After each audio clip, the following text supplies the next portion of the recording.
ಪಾದಯಾತ್ರೆಗೆ ಮುಂದಾಗಿದೆ ಕೇಸರಿ ಪಡೆ.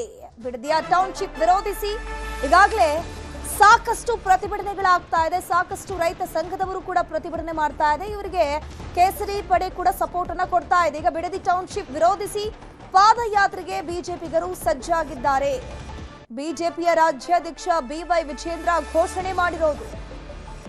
ಮೊನ್ನೆ ಜೆಡಿಎಸ್ನವರ ಪಾದಯಾತ್ರೆ ಆಯಿತು, ನಿಖಿಲ್ ಕುಮಾರಸ್ವಾಮಿ ಅವರ ಮುಂದಾಳತ್ವದಲ್ಲಿ. ಈಗ ಬಿಡದಿಯಿಂದ ಬೆಂಗಳೂರಿಗೆ ಬಿಜೆಪಿ ಪಾದಯಾತ್ರೆ ನಡೆಸುತ್ತೆ. 2 ದಿನಗಳ ಪಾದಯಾತ್ರೆ ಇದು. 2 ದಿನಗಳ ಪಾದಯಾತ್ರೆಗೆ ಮುಂದಾಗಿದೆ ಕಮಲ ಪಡೆ. ಬಿಡದಿಯನ್ನ ನಾವು ಬಿಡೋದಿಲ್ಲ ಅಂತ ಹೇಳ್ಕೊಂಡು ಬಿಜೆಪಿ ಈ ಪಾದಯಾತ್ರೆಯನ್ನ ಹಮ್ಮಿಕೊಳ್ತಾ ಇದೆ. ಅಧಿವೇಶನಕ್ಕೂ ಮುನ್ನ ಬಿಜೆಪಿಯಿಂದ ಹೋರಾಟ ಇರೋದು. ಬಿಡದಿ ಟೌನ್ಶಿಪ್ ಕನಕಪುರ ಏರ್ಪೋರ್ಟ್ ನಿರ್ಮಾಣವನ್ನ ವಿರೋಧಿಸಿ ಪಾದಯಾತ್ರೆಯನ್ನ ಮಾಡಲಾಗುತ್ತೆ. ಪಾದಯಾತ್ರೆಗೆ ಕರೆಯನ್ನ ಕೊಟ್ಟಿದೆ ಬಿಜೆಪಿ ಪಡೆ. ಈಗಾಗಲೇ ಸಾಕಷ್ಟು ಪ್ರತಿಭಟನೆಗಳನ್ನ ಬಿಜೆಪಿಗರು ಮಾಡ್ತಾ ಇದ್ದಾರೆ ರೈತರ ಜೊತೆಗೆ ಇದ್ದು ಕೂಡ. ಅದರ ಜೊತೆಗೆ ಜೆಡಿಎಸ್ನವರು ಕೂಡ ಅವರದ್ದೇ ಆದಂತಹ ಪ್ರತಿಭಟನೆ, ಅವರದ್ದೇ ಆದಂತಹ ಪಾದಯಾತ್ರೆ ಕೂಡ ನಡೆದಿದೆ. ಈಗ ಮತ್ತೊಂದು ಹಂತದ ಪಾದಯಾತ್ರೆಗೆ ಈಗ ಬಿಜೆಪಿಗರು ಸಿದ್ಧ ಆಗಿದ್ದಾರೆ. ಬಿವೈ ವಿಜೇಂದ್ರ ಇದೇ ವಿಚಾರಕ್ಕೆ ಸಂಬಂಧಪಟ್ಟಂತೆ ಘೋಷಣೆ ಮಾಡಿರೋದು. ನಾವು ಮತ್ತೊಂದು ಪಾದಯಾತ್ರೆಯನ್ನ ಪ್ರತಿಭಟನೆಯನ್ನ ಮಾಡ್ತೀವಿ. ಬಿಡದಿಯಿಂದ ಬೆಂಗಳೂರಿನವರೆಗೆ ಈ ಪಾದಯಾತ್ರೆ ಇರುತ್ತೆ. ಅದ್ರ ಜೊತೆಗೆ ರೈತರ ಸಪೋರ್ಟ್ ಕೂಡ ಇರುವಂಥದ್ದು.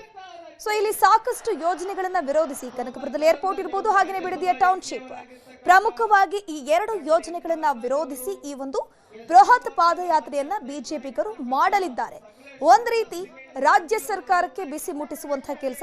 ರಾಜ್ಯ ಸರ್ಕಾರದ ಜೊತೆಗೆ ಸಿಎಂ ಡಿಕೆ ಶಿವಕುಮಾರ್ ಅವರಿಗೆ ತಕ್ಕ ಪಾಠವನ್ನು ಕಲಿಸಬೇಕು ಅಂತ ಹೇಳಿಕೊಂಡು ಬಿಜೆಪಿಗರು ಪ್ಲಾನ್ ಅನ್ನು ಮಾಡಿಕೊಂಡಿದ್ದಾರೆ. ಬಿಡದಿಯಿಂದ ಬೆಂಗಳೂರವರೆಗೂ ಪಾದಯಾತ್ರೆಯನ್ನು ಸಾವಿರಾರು ಜನ ಕಾರ್ಯಕರ್ತರೊಂದಿಗೆ ರೈತರೊಂದಿಗೆ ಪಾದಯಾತ್ರೆಯನ್ನು ಮಾಡುವಂಥ ತೀರ್ಮಾನವನ್ನು ಈಗಾಗಲೇ ರಾಜ್ಯ ಅಧ್ಯಕ್ಷರು ಅನೌನ್ಸ್ ಮಾಡಿದ್ದಾರೆ. ನಾವೆಲ್ಲರೂ ಕೂಡ ಪಾಲ್ಗೊಳ್ಳೋಣ. ಇದು ಬಿಡದಿ ಒಂದೇ ಅಲ್ಲ, ಇಡೀ ಕರ್ನಾಟಕದ ರೈತರಿಗೆ ಮೆಸೇಜ್ ಹೋಗುತ್ತೆ. ಅದೇ ರೀತಿ ಏರ್ಪೋರ್ಟ್ ಅಷ್ಟೇ. ಏರ್ಪೋರ್ಟ್ ಮಾಡಬೇಕಾದ್ರೆ ಎಷ್ಟು ಜನಕ್ಕೆ ಉಪಯೋಗ ಆಗುತ್ತೆ ಅನ್ನೋ ಒಂದು ಸರ್ವೆ ಸಮೀಕ್ಷೆ ಆಗ್ತೈತಪ್ಪ ಎಲ್ಲ ಕಡೆ. ಈಗ ಬೆಂಗಳೂರಲ್ಲಿ ಮಾಡಬೇಕಾದ್ರೆ ಸಮೀಕ್ಷೆ ಮಾಡಿನೇ ಮಾಡಿದ್ದು, ಇವಾಗ ಸಕ್ಸಸ್ಫುಲ್ ನಡೀತಾ ಇದೆ. ಈಗ ನೀವು ತಗೊಂಡೋಗಿ ಅಲ್ಲಿ ಬೆಟ್ಟ ಗುಟ್ಟ ಎಲ್ಲ ಇರೋ ಬಂಡೆ ಎಲ್ಲ ಹೊಡೆದಾಕ್ಬಿಟ್ಟಿದ್ದೀರಾ, ಅದು ಬೇರೆ ಪ್ರಶ್ನೆ. ಬೆಟ್ಟ ಗುಟ್ಟುಗಳಿರೋದು, ನೀರಾವರಿ ಜಮೀನು ಇರೋದು, ಅಲ್ಲಿ ಮಾಡಿದ್ರೆ ಯಾರು ಬರ್ತಾರೆ? ಪಕ್ಕದಲ್ಲಿ ಕನಕಪುರ ಆದ ತಕ್ಷಣ ಒಂದು ಹೆಜ್ಜೆ ಇಟ್ಟರೆ ತಮಿಳ್ನಾಡು, ಈ ಕಡೆ ಹೊಸೂರು. ಯಾರಿಗೋಸ್ಕರ ಮಾಡ್ತಾ ಇದ್ದೀರಾ? ಅಧಿವೇಶನ ಪ್ರಾರಂಭ ಆಗುವ ಮುಂಚಿತವಾಗಿ ಬಿಡದಿ ಟೌನ್ಶಿಪ್ ತೆಗೆದು ಹಿಂದೆ ಸರಿಬೇಕು. ವಿಮಾನ ನಿಲ್ದಾಣ ಕನಕಪುರದಿಂದ ಕೈಬಿಟ್ಟು ತುಮಕೂರು ಸುತ್ತಮುತ್ತ ಅವಕಾಶ ಕೊಡಬೇಕು ಅಂತೇಳಿ ಬಿಡದಿಯಿಂದ ಬೆಂಗಳೂರುವರೆಗೆ ಒಂದು ಬೃಹತ್ ಪಾದಯಾತ್ರೆಯನ್ನು ಕೂಡ ನಾವು ಹಮ್ಮಿಕೊಳ್ಬೇಕು ಅಂತೇಳಿ ಈಗಾಗಲೇ ಭಾರತೀಯ ಜನತಾ ಪಾರ್ಟಿ ನಿರ್ಧಾರ ಮಾಡಿದೆ. ಇದ್ರ ಬಗ್ಗೆ ಹೆಚ್ಚಿನ ಮಾಹಿತಿ ನೀಡ್ತಾ ಹೋಗ್ತಾರೆ ನಮ್ಮ ಪ್ರತಿನಿಧಿ ಕೃಷ್ಣ. ನೇರ ಸಂಪರ್ಕದಲ್ಲಿ ಜಾಯಿನ್ ಆಗಿದ್ರೆ ಕೃಷ್ಣ, ಒಂದ್ ಕಡೆ ಬಿಡದಿ ಬಡಿತಾಟ ಜೋರಾಗಿ ನಡೀತಾ ಇದೆ, ಒಂದ್ ಕಡೆ ರೈತರು ಪ್ರತಿಭಟನೆ ಮಾಡ್ತಾ ಇದ್ರೆ, ಈ ಕಡೆ ರಾಜಕೀಯ ಕೆಸರು ರಾಚಾಟ ಕೂಡ ಜೋರಾಗಿ ಆಗ್ತಾ ಇದೆ. ಒಂದ್ ಕಡೆ ಜೆಡಿಎಸ್ನವರು ಪಾದಯಾತ್ರೆ ಮಾಡಿದ್ದಾಯ್ತು, ಈಗ ಬಿಜೆಪಿಗರ ಸರದಿ. ಎಷ್ಟು ದಿನ ಪಾದಯಾತ್ರೆ ಇರುತ್ತೆ, ಯಾವಾಗಿರುತ್ತೆ? ಧನುಶ್ರೀ, ಮುಖ್ಯವಾಗಿ ಮುಖ್ಯಮಂತ್ರಿ ಡಿಕೆ ಶಿವಕುಮಾರ್ ಅವರು ಮುಖ್ಯಮಂತ್ರಿಗಳಾದ ಬಳಿಕವಾಗಿ ಈಗ ಬಿಡದಿ ಟೌನ್ಶಿಪ್ ವಿಚಾರ ಅನ್ನೋದು ದೊಡ್ಡ ಮಟ್ಟದ ರಾಜಕೀಯ ಚಟಾಪಟಿ ಕಾರಣವಾಗಿದೆ. ಒಂದು ಕಡೆಗೆ ಈಗಾಗಲೇ ಜೆಡಿಎಸ್ ಕೂಡ ಹೋರಾಟವನ್ನು ಶುರು ಮಾಡಿದೆ. ಈಗ ಬಿಜೆಪಿ ನಾಯಕರು ಕೂಡ ಇವತ್ತು ಪ್ರತಿಭಟನೆ ಮಾಡೋದ್ರ ಮುಖಾಂತರವಾಗಿ ಸರ್ಕಾರಕ್ಕೆ ಒಂದು ಸಂದೇಶವನ್ನು ಕೂಡ ಕಳಿಸಿರುವಂಥದ್ದು. ಇಲ್ಲ ಒಂದು ಕಡೆ ಈಗಾಗಲೇ ಕನಕಪುರ ಭಾಗದಲ್ಲಿ 2ನೇ ವಿಮಾನ ನಿಲ್ದಾಣವನ್ನು ಮಾಡುವಂತ ಕೂಡ ಸರ್ಕಾರ ಈಗಾಗಲೇ ಸನ್ನದ್ಧವನ್ನು ಮಾಡ್ತಾ ಇರುವಂಥದ್ದು. ಅಂದ್ರೆ 3-4 ಜಾಗಗಳನ್ನು ಕೂಡ ಸರ್ಕಾರ ಗುರುತಿಸಿದೆ. ಎಲ್ಲೊಂದು ಕಡೆ ಮುಖ್ಯಮಂತ್ರಿ ಡಿಕೆ ಶಿವಕುಮಾರ್ ಅವರು ತವರು ಕ್ಷೇತ್ರವಾಗಿರ್ತಕ್ಕಂಥ ಕನಕಪುರ ಭಾಗದಲ್ಲಿ ಈ ಒಂದು ವಿಮಾನ ನಿಲ್ದಾಣವನ್ನು ಮಾಡಬೇಕು ನಿಟ್ಟಲ್ಲಿ ಕೂಡ ಈಗಾಗಲೇ ಚರ್ಚೆ ಕೂಡ ಮಾಡ್ತಾ ಇದ್ದಾರೆ. ಹಾಗಾಗಿ ಈ 2 ವಿಚಾರಗಳನ್ನು ಇಟ್ಕೊಳ್ಳೋದ್ರ ಮುಖಾಂತರವಾಗಿ ಒಂದು ಬೃಹತ್ ಪಾದಯಾತ್ರೆಯನ್ನ ಮತ್ತೊಂದು ಮಾಡುವಂತ ಈಗಾಗಲೇ ಬಿಜೆಪಿ ನಾಯಕರು ಮುಂದಾಗಿದ್ದಾರೆ. ಈ ಹಿಂದೆ ಬೆಂಗಳೂರಿನಿಂದ ಮೈಸೂರಿನವರೆಗೂ ಕೂಡ ಮೂಡ ವಿಚಾರವಾಗಿ ಮುಖ್ಯಮಂತ್ರಿ ಈ ಹಿಂದೆ ಇದ್ದಂತ ಸಿದ್ದರಾಮಯ್ಯ ಮುಖ್ಯಮಂತ್ರಿಗಳಾಗಿದ್ರು. ಅಂತ ಸಂದರ್ಭದಲ್ಲಿ ಅವರು ರಾಜೀನಾಮೆಯನ್ನು ಕೊಡಬೇಕು ಅನ್ನೋ ಕಾರಣಕ್ಕೋಸ್ಕರವಾಗಿ ವಿಜೇಂದ್ರ ಮತ್ತೆ ಅಶೋಕ್ ಅವರ ನೇತೃತ್ವದಲ್ಲಿ 1 ವಾರಗಳ ಕಾಲ ಬೆಂಗಳೂರಿಂದ ಮೈಸೂರುವರೆಗೂ ಕೂಡ ಇಲ್ಲೊಂದು ಕಡೆ ಬೃಹತ್ ಪಾದಯಾತ್ರೆ ಮಾಡೋದ್ರ ಮುಖಾಂತರವಾಗಿ ಒಂದು ರೀತಿ ಮೈಸೂರಲ್ಲಿ ದೊಡ್ಡ ಮಟ್ಟದ ಪ್ರತಿಭಟನೆಯನ್ನು ಕೂಡ ಮಾಡಿದ್ರು. ಅದೇ ರೀತಿಯಾಗಿ ಈಗ ಎಲ್ಲೋ ಒಂದು ಕಡೆಗೆ ಈಗ ವಿಮಾನ ನಿಲ್ದಾಣವನ್ನು ಕೂಡ ಕನಕಪುರ ಭಾಗದಲ್ಲಿ ಕೈಬಿಟ್ಟು ಅದನ್ನ ತುಮಕೂರು ಭಾಗದಲ್ಲಿ ಮಾಡಬೇಕು ಅನ್ನೋ ಒಂದು ಒತ್ತಾಯವನ್ನು ಮಾಡೋದ್ರ ಮುಖಾಂತರವಾಗಿ ಎಲ್ಲೋ ಒಂದು ಕಡೆಗೆ ಬಿಡದಿಯಿಂದ ಇದೀಗ ಬೆಂಗಳೂರಿನವರೆಗೂ ಕೂಡ ಒಂದು ಬೃಹತ್ ಪಾದಯಾತ್ರೆಯನ್ನು ಮಾಡುವಂತಷ್ಟು ಕೂಡ ಈಗಾಗಲೇ ವಿಜೇಂದ್ರ ಅವರು ಘೋಷಣೆಯನ್ನು ಮಾಡುವಂಥದ್ದು. ಬಹುಶಃ ಈ ಒಂದು ಪಾದಯಾತ್ರೆ ಮುಂಗಾರು ಅಧಿವೇಶನದ ಮುಂಚಿತವಾಗಿ ಈ ಒಂದು ಪಾದಯಾತ್ರೆ 2 ದಿನಗಳ ಕಾಲ ನಡೆಯುವಂತ ಸಾಧ್ಯತೆ ಇದೆ. ಆ ಕಾರಣಕ್ಕೋಸ್ಕರವಾಗಿ ಇದ್ರ ಬಗ್ಗೆ ಚರ್ಚೆ ಮಾಡೋದ್ರ ಮುಖಾಂತರವಾಗಿ ಇವತ್ತು ನಿರ್ಧಾರವನ್ನ ಘೋಷಣೆ ಕೂಡ ಮಾಡಿರುವಂತದ್ದು. ಸ್ಥಳ ಮತ್ತೆ ದಿನಾಂಕ ಮತ್ತೆ ಎಷ್ಟು ದಿನಗಳ ಕಾಲ ನಡೆಯಬೇಕು ನಿಟ್ಟಿನಲ್ಲಿ ಈಗಾಗಲೇ ಜೆಡಿಎಸ್ ಜೊತೆಗೂ ಕೂಡ ಚರ್ಚೆ ಮಾಡಿ ಅಂತಿಮವಾಗಿ ಒಗ್ಗಟ್ಟಾಗಿ ಪಾದಯಾತ್ರೆ ಮಾಡುವಂತ ಕೂಡ ಬಿಜೆಪಿ ಅಂತಿಮವಾದ ನಿಲುವನ್ನು ಕೂಡ ತೆಗೆದುಕೊಳ್ಳುವಂತ ಸಾಧ್ಯತೆ ಕೂಡ ಈಗಾಗಲೇ ಹೆಚ್ಚಿರ್ತಕ್ಕಂಥದ್ದು. ಯಾವಾಗ ಬಿಡದಿ ಹೋರಾಟ ದೊಡ್ಡ ಮಟ್ಟದಲ್ಲಿ ಉಂಟಾಯಿತೋ ಅದಾದ ಬಳಿಕವಾಗಿ ಮುಖ್ಯಮಂತ್ರಿ ಡಿ ಕೆ ಶಿವಕುಮಾರ್ ಕೂಡ ಇಲ್ಲ ಒಂದ್ ಕಡೆ ಭೂಮಿ ಕೊಡೋರು ಕೊಡಬಹುದು, ಕೊಡದೇ ಇರೋರು ಭೂಮಿ ನಾವು ತೆಗೆದುಕೊಳ್ಳೋದನ್ನ ಮಾತನಾಡೋದ್ರ ಮುಖಾಂತರವಾಗಿ ಇಲ್ಲ ಒಂದ್ ಕಡೆಗೆ ಒಂದು ಡ್ಯಾಮೇಜ್ ಕಂಟ್ರೋಲ್ ಕೂಡ ಮುಂದಾದ್ರು. ಈಗ ಬಿಜೆಪಿ ಜೆಡಿಎಸ್ ನಾಯಕರು ದೊಡ್ಡ ಮಟ್ಟದ ಹೋರಾಟವನ್ನು ಕೂಡ ಮಾಡ್ತಾನೆ ಬರ್ತಾ ಇದ್ದಾರೆ. ಈಗ ಬಿಜೆಪಿ ನಾಯಕರು ಕೂಡ ಈಗ ಪ್ರತಿಭಟನೆ ಮಾಡೋದ್ರ ಮುಖಾಂತರವಾಗಿ ಒಂದು ಎಚ್ಚರಿಕೆಯನ್ನು ಕೊಟ್ಟಿದ್ದಾರೆ. ಕೂಡಲೇ ಬಿಡದಿ ಟೌನ್ಶಿಪ್ ವಿಚಾರವನ್ನ ಬಿಡದಿ ಟೌನ್ಶಿಪ್ ಅನ್ನ ಕೂಡಲೇ ಕೈ ಬಿಡಬೇಕು ಅನ್ನೋ ನಿಟ್ಟಲ್ಲಿ ಕೂಡ ಆಗ್ರಹವನ್ನು ಕೂಡ ಮಾಡಿದ್ದಾರೆ. ಮತ್ತೊಂದು ಕಡೆ ಇಲ್ಲೊಂದ್ ಕಡೆ ವಿಮಾನ ನಿಲ್ದಾಣವನ್ನು ಕೂಡ ಇಲ್ಲೊಂದ್ ಕಡೆ ಕನಕಪುರದಿಂದ ಇದೀಗ ತುಮಕೂರು ಭಾಗಕ್ಕೆ ಮಾಡಬೇಕು ನಿಟ್ಟಿನಲ್ಲಿ ಒಂದು ಡಿಮ್ಯಾಂಡ್ ಅನ್ನು ಮಾಡೋದ್ರ ಮುಖಾಂತರವಾಗಿ ಅಂತಿಮವಾಗಿ ಬರ್ತಕ್ಕಂತಹ ವಿಧಾನಸಭೆ 2028 ವಿಧಾನಸಭಾ ಚುನಾವಣೆಗೆ ಬಿಜೆಪಿ ಒಂದು ರೀತಿ ಅಗ್ರೆಸಿವ್ ಆಗಿ ಒಂದು ಸಂದೇಶವನ್ನು ಕೊಡುವಂತ ಕೂಡ ಮುಂದಾಗಿದ್ದಾರೆ. ಹಾಗಾಗಿ ಈ ಒಂದು ಬಿಜೆಪಿಯ ಈ ಒಂದು ನಿಲುವು ಎಷ್ಟರ ಮಟ್ಟಿಗೆ ಕಾಂಗ್ರೆಸ್ ಸರ್ಕಾರದ ಮೇಲೆ ಎಫೆಕ್ಟ್ ಆಗುತ್ತೆ ಅನ್ನೋದು ಈಗಿರ್ತಕ್ಕಂಥ ಕುತೂಹಲ. ಈಗಾಗಲೇ ಬಿಡದಿ ಟೌನ್ಶಿಪ್ ವಿಚಾರವಾಗಿ ಮುಖ್ಯಮಂತ್ರಿ ಡಿ ಕೆ ಶಿವಕುಮಾರ್ ಅವರು ಒಂದು ರೀತಿ ತಕ್ಕ ತಿರುಗೇಟನ್ನ ಈಗಾಗಲೇ ಸುದ್ದಿಗೋಷ್ಠಿ ಮಾಡೋದ್ರ ಮುಖಾಂತರವಾಗಿ ಕೊಟ್ಟಿದ್ದಾರೆ. ಈಗ ತವರು ಕ್ಷೇತ್ರದಲ್ಲಿ ಈಗ 2ನೇ ವಿಮಾನ ನಿಲ್ದಾಣವನ್ನು ರಾಷ್ಟ್ರೀಯ ವಿಮಾನ ನಿಲ್ದಾಣವನ್ನು ಮಾಡುವಂತ ಕೂಡ ಸರ್ಕಾರ ಸನ್ನದ್ಧವಾಗ್ತಿರುವಂತಹ ಸಂದರ್ಭದಲ್ಲಿ ಮುಖ್ಯಮಂತ್ರಿ ಡಿ ಕೆ ಶಿವಕುಮಾರ್ ಕೂಡ ಕನಸಿನ ಯೋಜನೆ ಅಂತ ಹೇಳಬಹುದು ಮತ್ತೆ ಪ್ರತೀಕ್ಷೆ ಕೂಡ ಕಾರಣವಾಗಿದೆ. ವಿಮಾನ ನಿಲ್ದಾಣ ಕನಕಪುರದಲ್ಲಿ ಮಾಡಬೇಕು ನಿಟ್ಟಿನಲ್ಲಿ ಅಂದ್ರೆ ಈಗಾಗಲೇ ಆರೋಳ್ಳಿ ಆಗಿರ್ಬೋದು ಮತ್ತೊಂದು ಕಡೆ ಬೇರೆ ಬೇರೆ ಜಾಗಗಳನ್ನು ಕೂಡ ಸರ್ಕಾರ ಗುರುತಿಸಿದೆ.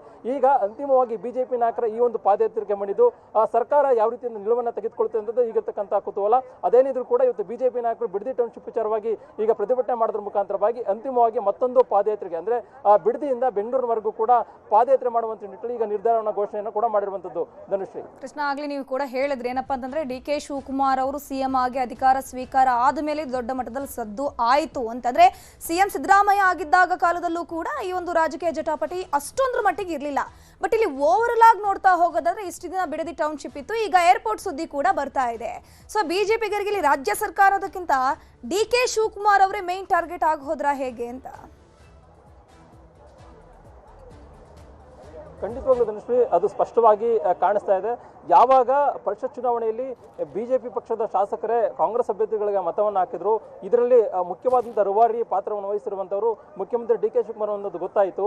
ಬರುವಂತಹ ಒಂದು ಯಾವುದೇ ಒಂದು ಚುನಾವಣೆ ಆಗಿರ್ಬೋದು ಮತ್ತೊಂದು ಕಡೆ ಯಾವುದೇ ಒಂದು ವಿಚಾರ ಆದರೂ ಕೂಡ ಬಿಜೆಪಿಯನ್ನು ಕೂಡ ಅಷ್ಟೇ ಅಗ್ರೆಸಿವ್ ಆಗಿ ಎಲ್ಲೊಂದು ಕಡೆ ಡಿ ಕೆ ಶಿವಕುಮಾರ್ ಅಣಿತಾರೆ ಅನ್ನೋ ಈಗ ವಿಚಾರ ಈಗ ರಾಜ್ಯ ಬಿಜೆಪಿ ನಾಯಕರಿಗೆ ಗೊತ್ತಾಗಿದೆ. ಹೈಕಮಾಂಡ್ ನಾಯಕರು ಕೂಡ ಈಗ ಡಿ ಕೆ ಶಿವಕುಮಾರ್ ವಿಚಾರದಲ್ಲಿ ಬಹಳ ಸೀರಿಯಸ್ ಆಗಿ ಕೂಡ ತೆಗೆದುಕೊಂಡಿದ್ದಾರೆ. ಯಾಕಂದ್ರೆ ಈಗ ತಮ್ಮದೇ ಪಕ್ಷದ ಶಾಸಕರ ಮುಖಾಂತರವಾಗಿ ಅಡ್ಡಮತದಾನ ಮಾಡ್ತಾರಂತ ಸಂದರ್ಭದಲ್ಲಿ ಬರ್ತಕ್ಕಂಥ ದಿನಗಳಲ್ಲಿ ಬಿಜೆಪಿ ಏನ್ ಬೇಕಾದ್ರೂ ಮಾಡಬಹುದು ಅನ್ನೊಂದು ಮನಸ್ಥಿತಿ ಕೂಡ ಹೈಕಮಾಂಡ್ ನಾಯಕರು ಕೂಡ ಇದೆ. ಆ ಕಾರಣಕ್ಕೋಸ್ಕರವಾಗಿಯೇ ಈಗ ಹೈಕಮಾಂಡ್ ನಾಯಕರು ಕೂಡ ಒಂದು ರೀತಿ ತಮ್ಮ ನಾಯಕತ್ವ ಮತ್ತೆ ಸಮರ್ಥತೆಯನ್ನ ರಾಜ್ಯ ನಾಯಕರು ತೋರಿಸಬೇಕಾದಂತ ಅನಿವಾರ್ಯತೆ ಕೂಡ ಇರತಕ್ಕಂತ ಸಂದರ್ಭದಲ್ಲಿ ಈಗ ಬಿಡದಿ ವಿಚಾರವನ್ನ ಇಟ್ಕೊಂಡು ಯಾವಾಗ ಜೆಡಿಎಸ್ ನಾಯಕರು ದೊಡ್ಡ ಮಟ್ಟದ ಪ್ರತಿಭಟನೆಯನ್ನು ಮಾಡಿದ್ರು, ಇಲ್ಲೊಂದ್ ಕಡೆ ಅವ್ರಿಗೂ ಕೂಡ ಈ ಒಂದು ವಿಚಾರ ದೊಡ್ಡ ಮಟ್ಟದ ಮೈಲೇಜ್ ಕೂಡ ಸಿಕ್ಕಿರುವಂತದ್ದು. ಈಗ ಬಿಜೆಪಿ ನಾಯಕರು ಕೂಡ ತಡವಾದ್ರೂ ಕೂಡ ಇವತ್ತು ಪ್ರತಿಭಟನೆ ಮಾಡೋದ್ರ ಮುಖಾಂತರವಾಗಿ ಸರ್ಕಾರಕ್ಕೆ ಒಂದು ಸಂದೇಶವನ್ನು ಕೂಡ ಕೊಟ್ಟಿದ್ದಾರೆ. ಇದೀಗ ಡಿ ಕೆ ಶಿವಕುಮಾರ್ ಅವರ ತವರು ಕ್ಷೇತ್ರದಲ್ಲಿ 2ನೇ ವಿಮಾನ ನಿಲ್ದಾಣವನ್ನ ಮಾಡ್ತಾ ಇರ್ತಕ್ಕಂಥ ಸಂದರ್ಭದಲ್ಲಿ ಸಹಜವಾಗಿಯೇ ಈ ಒಂದು ವಿಚಾರವನ್ನು ಇಟ್ಕೊಂಡು ಒಂದು ರೀತಿ ಅಗ್ರೆಸಿವ್ ಆಗಿ ಹೋಯ್ತು ಅಂತಂದ್ರೆ ಅದು ಬಿಜೆಪಿಗೆ ಲಾಭ ಆಗುತ್ತೆ, ಮತ್ತೊಂದು ಕಡೆ ತಮ್ಮ ನಾಯಕತ್ವಕ್ಕೂ ಕೂಡ ಇಲ್ಲೊಂದು ಕಡೆ ಶಕ್ತಿ ಆಗುತ್ತೆ ಅನ್ನೋ ಒಂದು ಕಾರಣಕ್ಕೋಸ್ಕರವಾಗಿಯೇ ಈಗ ರಾಜ್ಯ ನಾಯಕರು ಕೂಡ ಆಲೋಚನೆ ಕೂಡ ಮಾಡಿರುವಂತದ್ದು.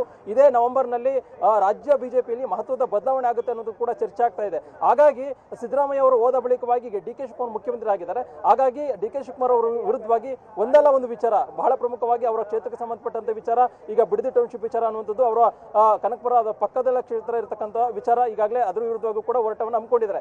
ಈಗ 2ನೇ ವಿಮಾನ ನಿಲ್ದಾಣವನ್ನ ಅವರ ಸ್ವಕ್ಷೇತ್ರದಲ್ಲಿ ಮಾಡ್ತಿರ್ತಕ್ಕಂಥ ಸಂದರ್ಭದಲ್ಲಿ ಈ ಒಂದು ವಿಚಾರವನ್ನು ಇಟ್ಕೊಂಡು ಹೋಯ್ತು ಅಂತಂದ್ರೆ ಸಹಜವಾಗಿಯೇ ಹಳೆ ಮೈಸೂರು ಭಾಗದಲ್ಲಿ ಬಿಜೆಪಿಗೆ ದೊಡ್ಡ ಮಟ್ಟದ ಮೈಲೇಜ್ ಸಿಗುತ್ತೆ, ಮತ್ತೊಂದು ಕಡೆ ತಮ್ಮ ನಾಯಕತ್ವಕ್ಕೂ ಕೂಡ ಶಕ್ತಿ ಸಿಗುತ್ತೆ ಅನ್ನೋ ಒಂದು ಕಾರಣಕ್ಕೋಸ್ಕರವಾಗಿಯೇ ಮತ್ತೆ ರಾಜ್ಯ ನಾಯಕರು ಈ ಒಂದು ಆಲೋಚನೆಯನ್ನು ಕೂಡ ಮಾಡಿದ್ದಾರೆ. ಹಾಗಾಗಿ ರಾಜ್ಯ ನಾಯಕರ ಈ ಒಂದು ಬೃಹತ್ ಪಾದಯಾತ್ರೆಗೆ ಕಾಂಗ್ರೆಸ್ ಸರ್ಕಾರದ ಅದರಲ್ಲೂ ಪ್ರಮುಖವಾಗಿ ಮುಖ್ಯಮಂತ್ರಿ ಡಿ ಕೆ ಶಿವಕುಮಾರ್ ಅವರು ಯಾವ ರೀತಿಯ ನಿಲುವನ್ನ ತಿಳಿಸ್ತಾರೆ ಅನ್ನೋದು ಈಗಿರ್ತಕ್ಕಂಥ ಕುತೂಹಲ. ಯಾಕಂದ್ರೆ 2028 ಚುನಾವಣೆ ಕೇವಲ ಇನ್ನು 1.5 ವರ್ಷಗಳ ಮಾತ್ರ ಬಾಕಿ ಇದೆ. ಇಂಥ ಸಂದರ್ಭದಲ್ಲಿ ಸರ್ಕಾರದ ವಿರುದ್ಧವಾಗಿ ಈ ರೀತಿ ಅಗ್ರೆಸಿವ್ ಹೋಯಿತು ಅಂತಂದ್ರೆ ಲಾಭ ಆಗುತ್ತೆ ಅನ್ನೋ ಒಂದು ಕಾರಣಕ್ಕೋಸ್ಕರವಾಗಿ ಈಗ 2ನೇ ಪಾದಯಾತ್ರೆಯನ್ನು ಘೋಷಣೆ ಮಾಡುವಂತ ಕೂಡ ಪ್ರಕಟವನ್ನ ಮಾಡಿದರೆ ಈಗ ರಾಜ್ಯ ಬಿಜೆಪಿ ನಾಯಕರ ಈ ಒಂದು ಪಾದಯಾತ್ರೆ ಅತ್ಯಂತ ಮಹತ್ವವನ್ನು ಪಡ್ಕೊಂಡಂತ ಸಂದರ್ಭದಲ್ಲಿ ಕಾಂಗ್ರೆಸ್ ಸರ್ಕಾರದ ನಡೆ ಏನಿರುತ್ತೆ ಮುಂದಿನ ದಿನಗಳಲ್ಲಿ ಅನ್ನುವಂಥದ್ದು ಈಗಿರ್ತಕ್ಕಂಥ ಕುತೂಹಲ. ಧನುಶ್ರೀ, ಕೃಷ್ಣ, ಒಂದ್ ಕಡೆ ಈ ಜೆಡಿಎಸ್ ಹಾಗೂ ಬಿಜೆಪಿಯ ಮಧ್ಯೆ ಬಿರುಕು ಮೂಡ್ತಾ ಇದೆ ಅನ್ನುವಂತಹ ಮಾತುಗಳಿದೆ. ಬಟ್ ಆಯಾಯ ಪಕ್ಷದ ಶಾಸಕರುಗಳು ಅಥವಾ ಪ್ರಮುಖ ನಾಯಕರು ಇಲ್ಲ, ಆ ರೀತಿ ಏನೂ ಇಲ್ಲ ಅಂತ ಹೇಳ್ತಿದ್ದಾರೆ. ಬಟ್ ಬಿಡದಿಯ ಬಡಿದಾಟದ ವಿಚಾರಕ್ಕೆ ಸಂಬಂಧಪಟ್ಟಂತೆ ನಾವು ನೋಡಿದ ಹಾಗೆ ಜೆಡಿಎಸ್ನವರು ಅವರಾಗೆ ಪ್ರತ್ಯೇಕ ಪಾದಯಾತ್ರೆ ಮಾಡುವಂಥದ್ದು, ಪ್ರತಿಭಟನೆ ಮಾಡುವಂಥದ್ದು, HDK ಬಂದು ಸುದ್ದಿಗೋಷ್ಠಿ ನಡೆಸ್ಕೊಂಡು ಹೋಗುವಂಥದ್ದು ಆಗ್ತಾ ಇದೆ. ಬಟ್ ಎಲ್ಲೂ ಕೂಡ ಜಂಟಿಯಾಗಿ ಅಷ್ಟೊಂದ್ರ ಮಟ್ಟಿಗೆ ಆಗ್ತಿಲ್ಲ. ಬಟ್ ಈ ಒಂದು ಪಾದಯಾತ್ರೆಯಲ್ಲಿ ಜೆಡಿಎಸ್ ಮತ್ತು ಬಿಜೆಪಿ ಒಟ್ಟಾಗಬಹುದಾ? ಫೈನಲಿ ದೊಡ್ಡ ಒಂದು ಪಾದಯಾತ್ರೆ ಇದು. ಧನುಶ್ರೀ, ಆ ರೀತಿಯಾದಂಥ ಪ್ರಶ್ನೆ ಕೂಡ ಇದೆ. ಯಾಕಂದ್ರೆ ಈ ಹಿಂದೆ ಮೂಡ ಪಾದಯಾತ್ರೆ ಮಾಡಿದ ಸಂದರ್ಭದಲ್ಲಿ ಇದೇ ಸಿದ್ದರಾಮಯ್ಯ ಮುಖ್ಯಮಂತ್ರಿಗಳಾಗಿದ್ರು, ಅವರು ರಾಜೀನಾಮೆ ಕೊಡಬೇಕು ಅನ್ನೋ ಒಂದು ಕಾರಣಕ್ಕೋಸ್ಕರವಾಗಿ ಬಿಜೆಪಿ ನಾಯಕರು ಬೃಹತ್ ಪ್ರತಿಭಟನೆಯನ್ನು, ಬೃಹತ್ ಪಾದಯಾತ್ರೆ ಮಾಡಬೇಕು ಅಂತ ದಿನಾಂಕ ಕೂಡ ಘೋಷಣೆ ಮಾಡಿದ್ರು. ಅದಾದ ಬಳಿಕವಾಗಿ ಕೆಂಗೇರಿಯಿಂದ ಮೈಸೂರಿನವರೆಗೂ ಕೂಡ 7 ದಿನಗಳ ಕಾಲ ಪಾದಯಾತ್ರೆ ಮಾಡೋದ್ರ ಮುಖಾಂತರವಾಗಿ ಸರ್ಕಾರಕ್ಕೂ ಕೂಡ ಸಂದೇಶವನ್ನು ಕೊಟ್ಟಿದ್ರು. ಅಂತ ಸಂದರ್ಭದಲ್ಲೂ ಕೂಡ ಬಿಜೆಪಿ ಜೊತೆಗೆ ಜೆಡಿಎಸ್ ಹೋಗುತ್ತಾ ಅನ್ನುವಂಥ ಚರ್ಚೆ ಕೂಡ ನಡೀತಾ ಇತ್ತು. ಅಂತಿಮವಾಗಿ ನಿಖಿಲ್ ಕುಮಾರಸ್ವಾಮಿ ಆಗಿರ್ಬೋದು, ಮತ್ತೊಂದು ಕಡೆ ಕೇಂದ್ರ ಸಚಿವರಾಗಿರ್ತಕ್ಕಂಥ HD ಕುಮಾರಸ್ವಾಮಿ ಅವರು ಕೂಡ ಮಂಡ್ಯ ಭಾಗದಲ್ಲಿ ಆಗಿರ್ಬೋದು, ಮತ್ತೊಂದು ಕಡೆ ಬೇರೆ ಬೇರೆ ಭಾಗದಲ್ಲಿ ಮೈಸೂರಿನಲ್ಲಿ ಅಲ್ಲಿ ಪಾದಯಾತ್ರೆ ಮಾಡಿ ಸಮಾವೇಶ ಮಾಡಿದ ಸಂದರ್ಭದಲ್ಲಿ ಕೂಡ ಅವರು ಕಾಣಿಸ್ಕೊಂಡಿದ್ರು. ಇಲ್ಲೊಂದು ಕಡೆ ಒಟ್ಟಾಗಿ ಒಂದು ಸಂದೇಶವನ್ನು ಕೂಡ ಕೊಡುವಂತ ಒಂದು ಕೆಲಸವನ್ನು ಕೂಡ ಮಾಡಿದ್ರು. ಈಗ ಬಿಡದಿ ಹೋರಾಟದ ವಿಚಾರದಲ್ಲೂ ಕೂಡ ಅದೇ ರೀತಿಯಾದಂತಹ ಒಂದು ಸಂದರ್ಭ ಬರುತ್ತಾ ಅನ್ನುವಂಥದ್ದು ಈಗಿರ್ತಕ್ಕಂಥ ಕುತೂಹಲ. ಯಾಕಂದ್ರೆ ಯಾವಾಗ ಜೆಡಿಎಸ್ ನಾಯಕರು ಬಿಡದಿ ಟೌನ್ಶಿಪ್ ವಿಚಾರದಲ್ಲಿ ಮುಖ್ಯಮಂತ್ರಿ DK ಶಿವಕುಮಾರ್ ವಿರುದ್ಧವಾಗಿ ಅಗ್ರೆಸಿವ್ ಆಗಿ ಹೋದ್ರು, ಈಗ ಆ ಒಂದು ಡ್ಯಾಮೇಜು ರಾಜ್ಯ ಕಾಂಗ್ರೆಸ್ ಸರ್ಕಾರಕ್ಕೆ ಆಗ್ತಾ ಇದ್ದಾರೆ. ಮತ್ತೊಂದು ಕಡೆ ಜೆಡಿಎಸ್ಗೂ ಕೂಡ ಆ ಒಂದು ವಿಚಾರ ಲಾಭ ಆಗ್ತಾ ಇದೆ ಅನ್ನೋದು. ಇದೇ ಒಂದು ವಿಚಾರನ ತಿಳಿದಿರ್ತಕ್ಕಂಥ ರಾಜ್ಯದ ಬಿಜೆಪಿ ನಾಯಕರು ಕೂಡ ಇವತ್ತು ತಡವಾದರೂ ಕೂಡ ಎಚ್ಚೆತ್ತುಕೊಂಡಿರ್ತಕ್ಕಂಥ ರಾಜ್ಯದ ಬಿಜೆಪಿ ನಾಯಕರು ಇವತ್ತು ಫ್ರೀಡಂ ಪಾರ್ಕ್ ನಲ್ಲಿ ಬೃಹತ್ ಪ್ರತಿಭಟನೆಯನ್ನು ಮಾಡೋದ್ರ ಮುಖಾಂತರವಾಗಿ ಖುದ್ದು ಮಾಜಿ ಮುಖ್ಯಮಂತ್ರಿಗಳಾಗಿರ್ತಕ್ಕಂಥ BS ಯಡಿಯೂರಪ್ಪನವರ ನೇತೃತ್ವದಲ್ಲೇ ಈಗ ಪ್ರತಿಭಟನೆ ಮಾಡೋದ್ರ ಮುಖಾಂತರವಾಗಿ ಸರ್ಕಾರಕ್ಕೆ ಈಗಾಗಲೇ ಸಂದೇಶವನ್ನು ಕೂಡ ಕೊಟ್ಟಿದ್ದಾರೆ.